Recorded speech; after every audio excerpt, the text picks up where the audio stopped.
Muito boa noite, meus irmãos e irmãs.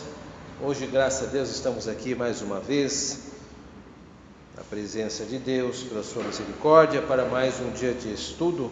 Hoje, dia 4 de maio de 2022, nós estamos aqui para continuarmos estudando o nosso tema maior, chamado Instrumentos nas Mãos do Redentor. E dentro desse mesmo grande tema, hoje ainda trataremos de nosso subtema, como lidar com o ateísmo. Iremos observar aqui, hoje, possibilidades de respostas para 3 assuntos muito recorrentes no ataque dos ateus contra o cristianismo. O fato é que nós, como cristãos e cristãs, geralmente temos que defender a nossa fé, seja no ambiente familiar, seja no ambiente do trabalho, seja na escola, e precisamos afiar então os nossos argumentos. E hoje nós vamos ver 3 ataques muito comuns que os ateus fazem contra o cristianismo. Primeiro é a questão de responsabilizar Deus pelo mal no mundo. Vamos ver como devemos lidar com isso. Segundo, de que a participação do homem na transmissão da palavra de Deus invalidaria a sua legitimidade, ou seja, já que a palavra de Deus é dada por homens, por que acreditar nelas? Isso é um ataque do ateísmo. E terceiro, a intolerância de Deus em permitir a condenação de pessoas que não ouvem o Evangelho. Então alguns dizem assim: como Deus pode mandar pessoas para o inferno se estas pessoas não ouviram o Evangelho? Então nós vamos tratar desses 3 assuntos que, vez por outra, alguém pode usar para tentar nos atacar. Comecemos então pelo primeiro argumento, que está em forma de pergunta: se Deus é bom, por que há tanto mal no mundo? Essa é uma crítica muito comum dos ateus contra o cristianismo. Por trás desta pergunta existem algumas ideias operando e apresentando-se como admitidas. Precisamos estar atentos a isso. As perguntas, elas são veículos, elas não querem dizer de fato aquilo que de fato apresentam, como se apresentam. Por trás dela existem intenções, existem mentalidades, existem construções, e para que nós não venhamos a ser pegos desprevenidos, precisamos estar atentos não apenas à pergunta, mas as ideias que por detrás são mobilizadas por aqueles que nos fazem as perguntas. Então vamos ver 3 ideias que estão operando por detrás dessa pergunta. A primeira é o termo bom. Afinal, o que significa o termo bom? Bom, esse com certeza é um termo que pode ser utilizado de várias maneiras. Um exemplo que nós temos aqui é apontar um atributo moral de Deus: o Senhor é bom. Isso quem diz Naum, capítulo 1, verso 7.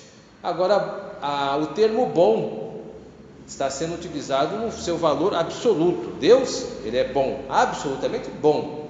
Mas nós podemos utilizar a palavra bom para outros tipos de situação.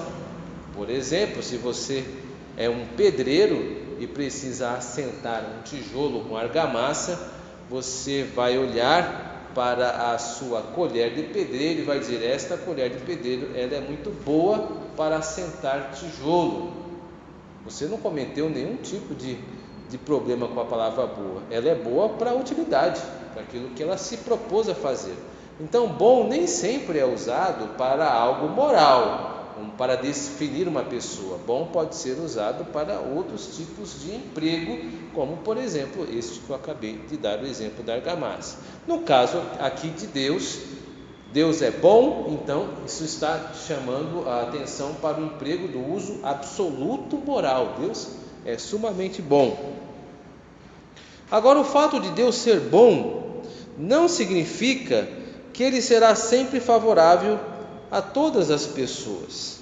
Aliás, o fato de ser bom significa que ele precisará opor-se ao mal. Afinal de contas, se Deus é bom, ele não pode calar-se em relação ao mal. Ele precisa julgar o mal, repudiar o mal. É porque o bom não convive com aquilo que é mal. O problema é que todos nós somos maus, a humanidade é má, todos somos pecadores.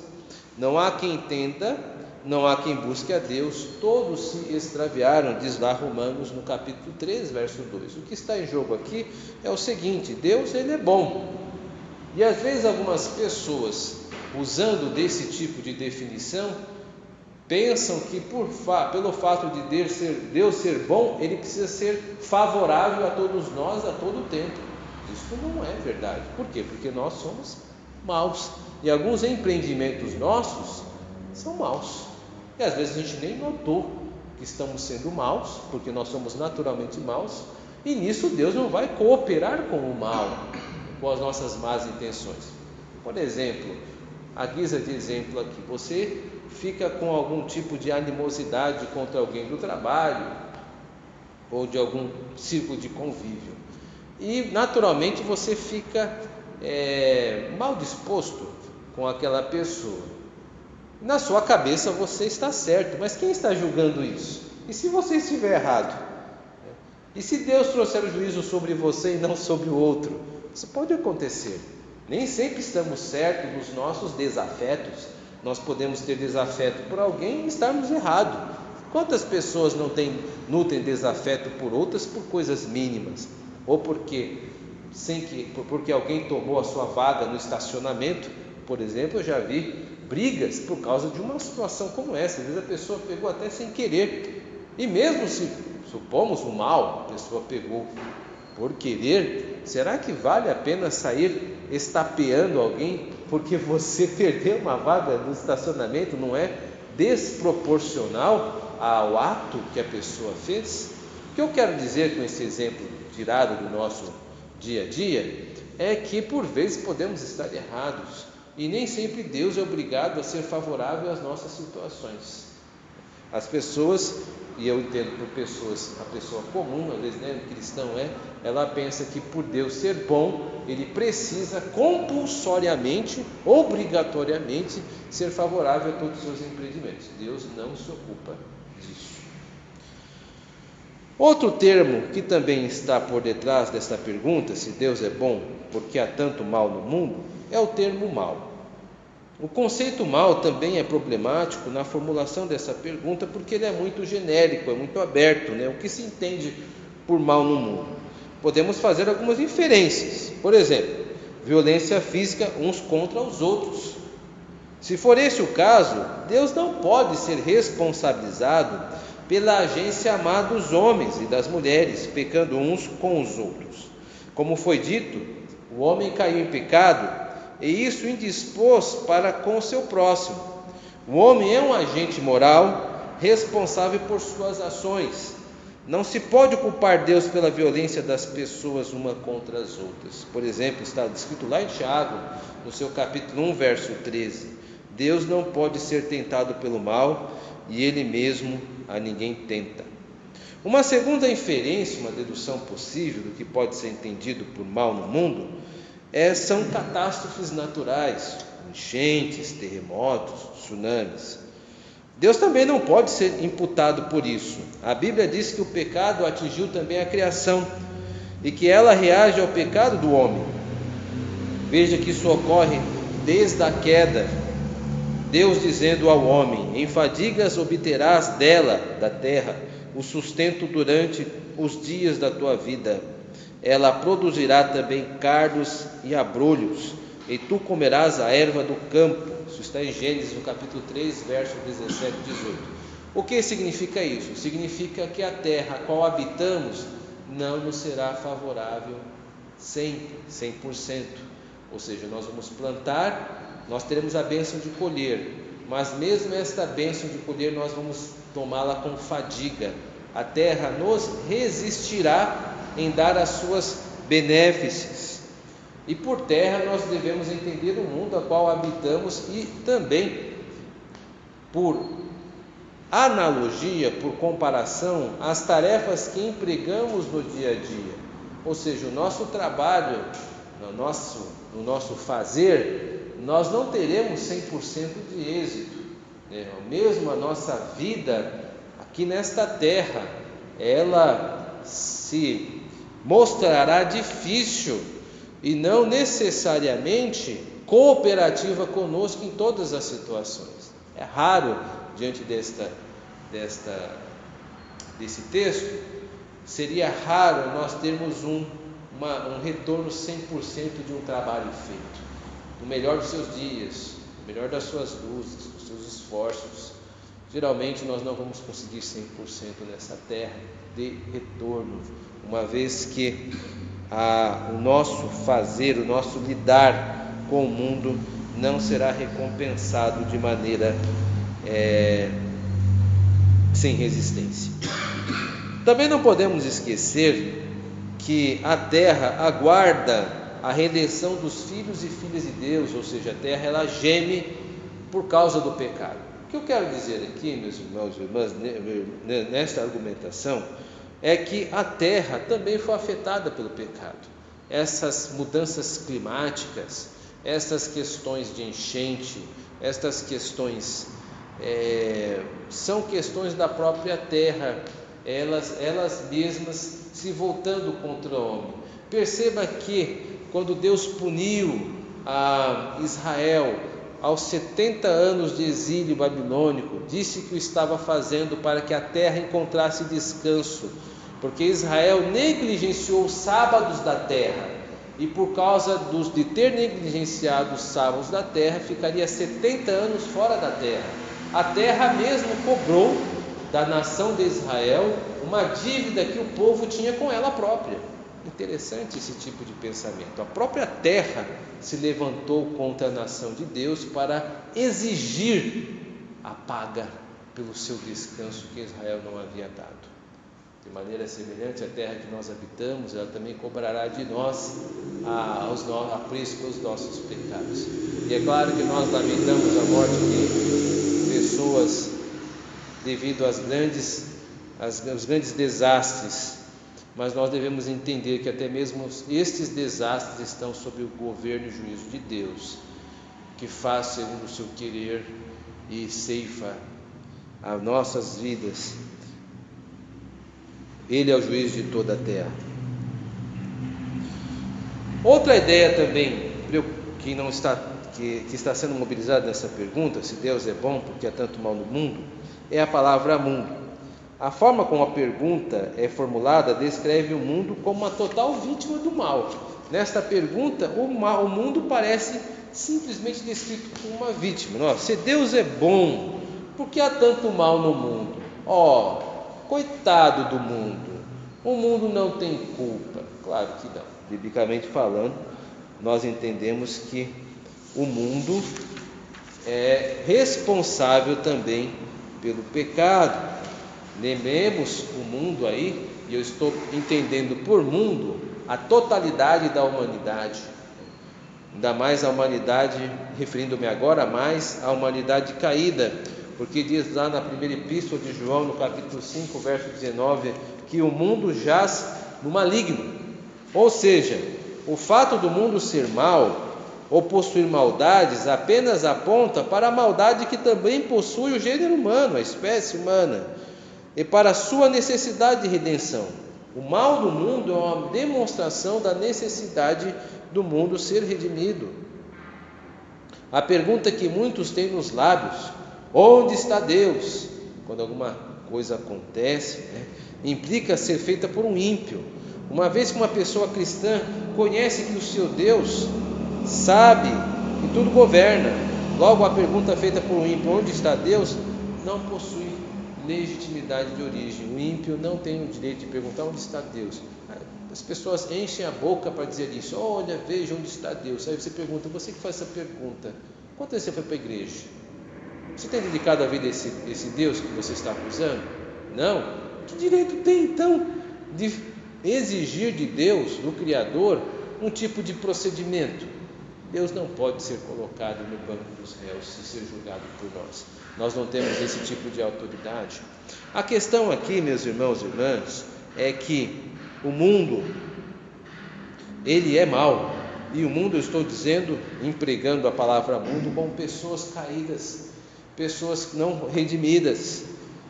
E o mundo não é uma vítima de Deus, ele não pode ser descrito desta maneira. A Bíblia nunca vê o mundo desta forma. O mundo ele é responsável pelo pecado que há nele, e Deus há de vir julgar o mundo.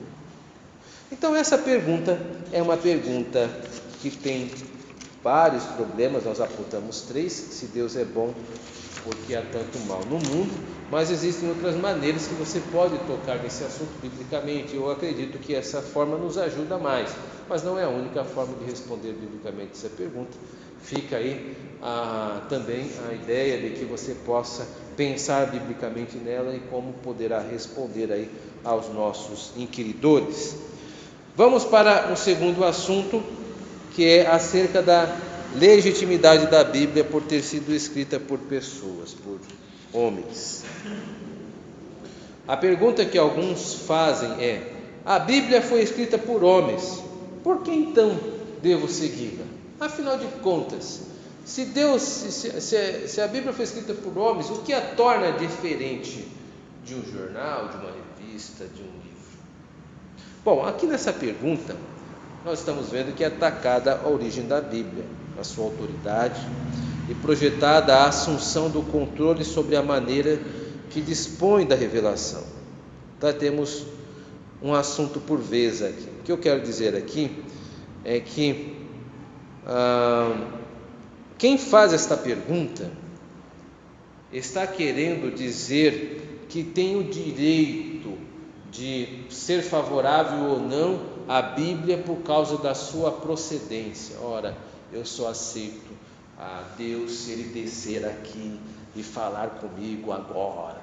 Esse tipo de postura é arrogante, presunçosa, é uma pessoa que quer que Deus se submeta a seus termos. E esta mesma pessoa está tratando a Bíblia desta forma: eu não aceito a Bíblia porque ela foi escrita por homens. Vamos tratar desse ataque. Bom, a Bíblia foi escrita por homens. Esta é uma declaração incompleta.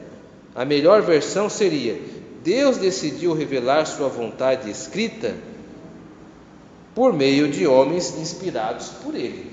Ficou diferente. Por quê? Porque Deus sempre se utilizou de seus escolhidos para promulgar sua vontade, para dizer sua vontade. No Antigo Testamento isso está bem claro e estabelecido.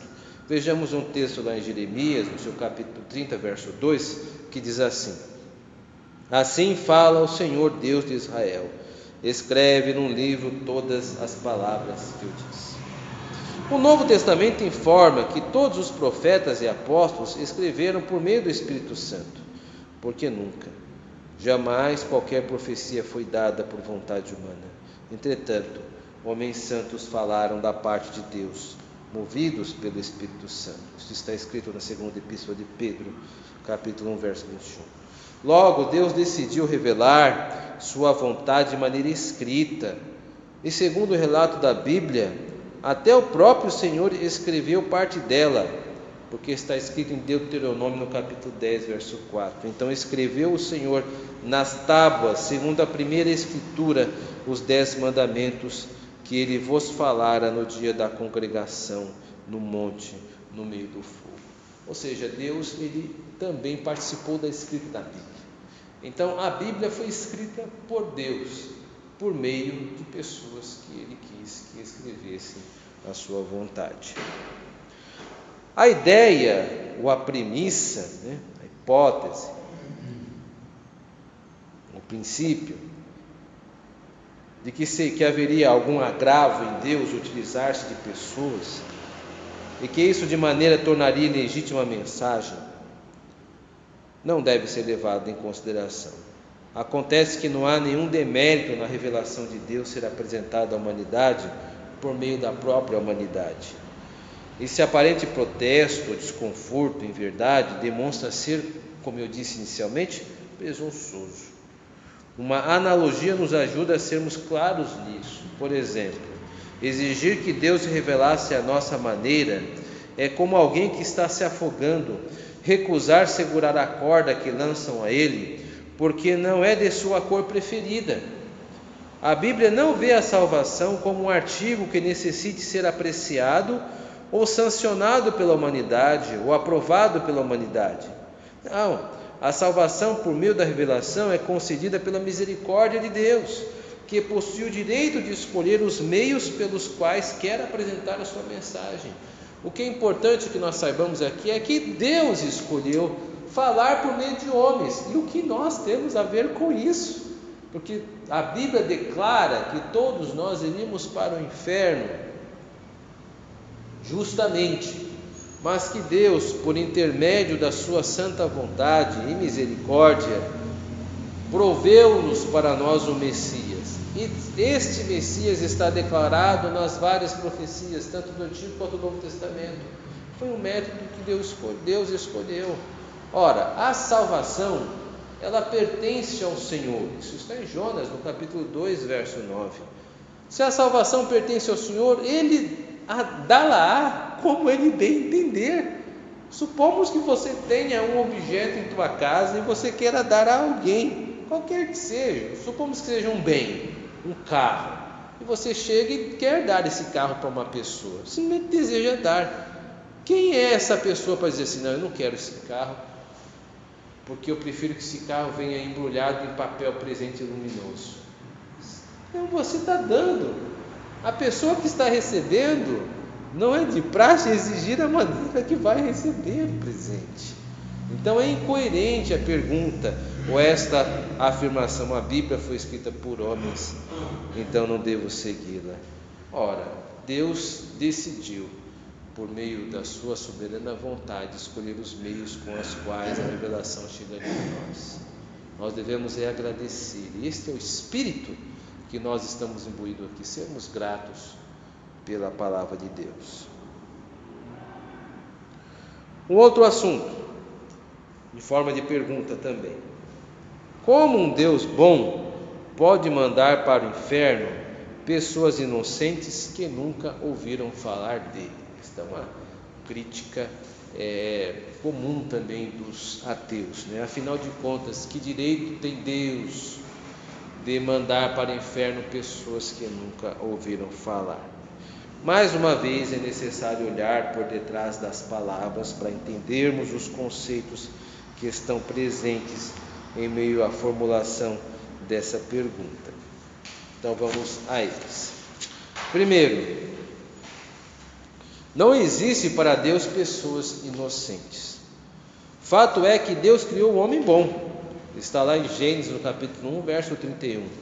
Viu Deus tudo quanto fizera, e eis que era muito bom. O homem estava incluso nesta apreciação, ou seja, o homem também faz parte do pacote, ele também é bom, ou era bom.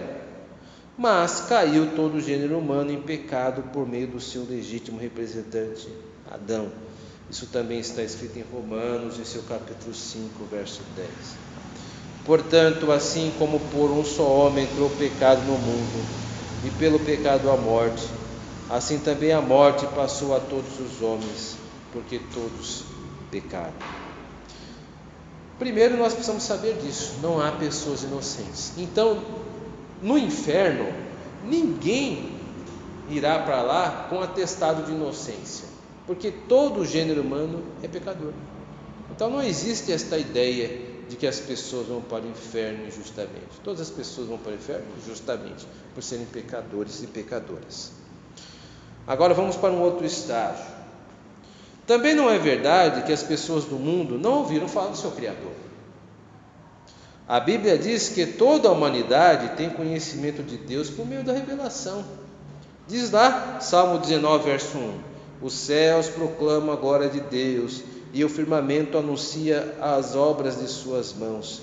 Por toda a terra se faz ouvir a sua voz. Ou seja, Deus dá o testemunho de si mesmo, o testemunho da sua lei, por meio da criação.